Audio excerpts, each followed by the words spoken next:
தமிழர்களுக்கு ஆடி 18 நாளைக்கு பிறகும்போது அனைவருக்கும் நல்வாழ்த்துக்கள். மாமன் மச்சான் சொந்த பந்தங்கள் அம்மா வீடு சைடும் சரி அப்பா வீடு சைடும் சரி போங்க வாங்க சந்தோஷமாக பேசுங்க. அந்த நாள் இனிய நாளாக அமையட்டும் அனைவருக்கும். அதே போல் அதிகாலை நேரத்தில் எழுந்து குளிச்சுட்டு முன்னாடியே நைட்டே நீங்கள் சாணியெல்லாம் போட்டு வாசலுக்கு தொளிச்சு விட்டிங்கன்னா அதிகாலையில் போட்டு கோலம் போடுறதுக்கு நல்லா அழகாக அமையும். கலராக கோலம் போடுறத நான் பார்த்துருக்கேன். நிறைய என்ன டிசைன் போடணும்னு நினச்சிங்கன்னா அந்த டிசைன்லாம் போட்டு அழகாக பாருங்கள்.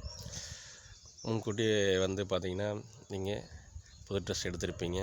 சிறுவர்கள் முதல் பெரியவர்கள் அனைத்து பேரும் அணையுங்க போட்டுங்க. சந்தோஷமாக கோயிலுக்கு போங்க. கோயிலுக்கு போகிற இடத்துல தயவுசெய்து நகைகள் அதிகமாக போடாதீங்க. செல்லு பத்திரமா பார்த்துக்குங்க. சிறுவர்களெலாம் பத்திரமா பார்த்து பத்திரமா கூட்டிகிட்டு வாங்க. போயிட்டு வந்தோன்னா மட்டன் சிக்கன் சாப்பிடணுன்னு ஆசைப்படுவீங்க. அதாவது ரத்த குடலில் சாப்பிட்றது ரொம்ப நல்லது.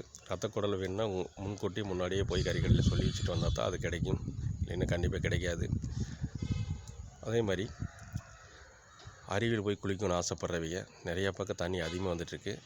ஆனால் இன்றைக்கி நைட்டுக்குள்ளே கண்டிப்பாக தண்ணி அதிகமாக வராது. அங்கங்கே பிரித்து விட்ருவாங்க. ஏன்னா குளிச்சே ஆகணும் அப்படிங்கிறதுக்காக நிறைய பேர் ஆடினாலே ரொம்ப பெரிய ஒரு விழா நம்மளுக்கு தமிழர் ஆளுகளுக்கு. தண்ணி அருவி கம்மியாக இருக்கிற பக்கம் போய் சின்ன பொடுசையிலும் சரி பெருசையும் சரி பார்த்து குளிச்சுட்டு வாங்க. நிறையா பக்கம் பாறைகளை வழுக்கு பார்த்து வாங்க. வாகனங்கள் அதிகமாக போகிறனால பார்த்து சைடு அடித்து பார்த்து வாங்க. மொல்லா வாங்க. பத்திரமா இருங்க.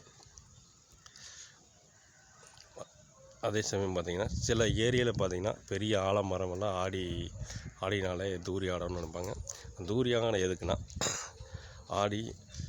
ஆட்டம் முடிஞ்சு ஆட்டம் ஆரம்பிக்குது அப்படிங்கிற மாதிரி ஒரு ஆட்டம் ஆடினா தான் புதுசாக ஆட்டம் ஆரம்பிக்க போகிறோம். அப்படி ஒரு புதுசாக ஒரு தொழில் ஒன்று பண்ணல ஆடி ஆரம்பிக்கணும் ஒரு தூரி ஆடுவாங்க.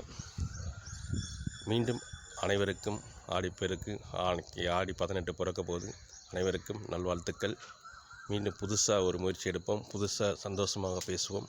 அனைவருக்கும் பகிர்ந்துக்குங்க. மீண்டும் அடுத்த ஆடியை சந்திப்போம். நன்றி, வணக்கம்.